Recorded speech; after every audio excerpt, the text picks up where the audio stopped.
The one thing that those Lombardi teams were known for is that power. And the prototype guards, you and Fuzzy were that. Can you talk about that play and how special that play was?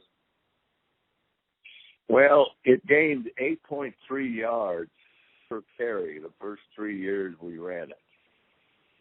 It could go outside the tight end over by the flanker. It could go over the offensive tackle. It could go over the center and the guard area. It could go wherever we could see a hole. And we would run that play instead of running wind sprints. And we would run it and run it and run it and run it. And Coach would say, we'd make a mistake. He'd say, do it again, do it again. And so after the first year, we were still running it for wind sprints and still running it again and again and again. But when we made a mistake, one of us would say, run it again, run it again. And we would line up without his having to even say anything, and we'd run it again, and we'd get it right. But we did, we're like ad infinitum, ad nauseum, in running that play. It got to the point where, we could do it in our sleep. And then Horning and Taylor were both really good running backs. Horning had a little difference. Horning wanted to gain yards. Jimmy Taylor wanted to make the defensive backs pay for tackling him.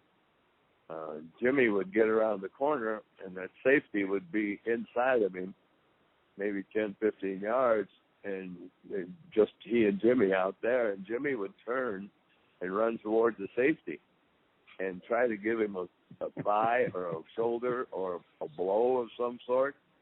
And Coach Lombardi would look at the movie and say, what are you doing? You got to run away from that guy. Well, you got to sting him, Coach. You got to sting him a little bit. I don't want you to sting him. I want you to gain yards.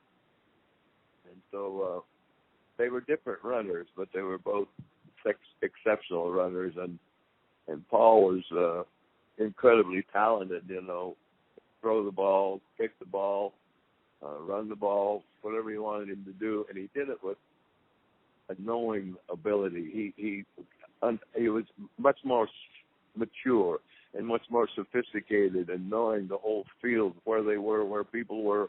He'd set me up on a block. I'd go around the corner, and that cornerback is isolated out there, and he doesn't know whether to go inside or outside or come straight ahead and take me out. So about the precise instant that he is out of time and he has to make a decision right now, Horning would make his feint either to the inside or outside, and that corner would go with the fake, and I would block him, and Paul would cut off that block and go on down the field.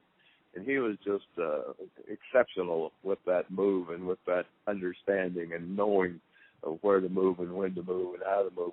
Plus, he had the additional threat of throwing the ball. If the cornerbacks came up real quick and rushed, then he could throw the ball over the head. If they didn't, we'd run on it.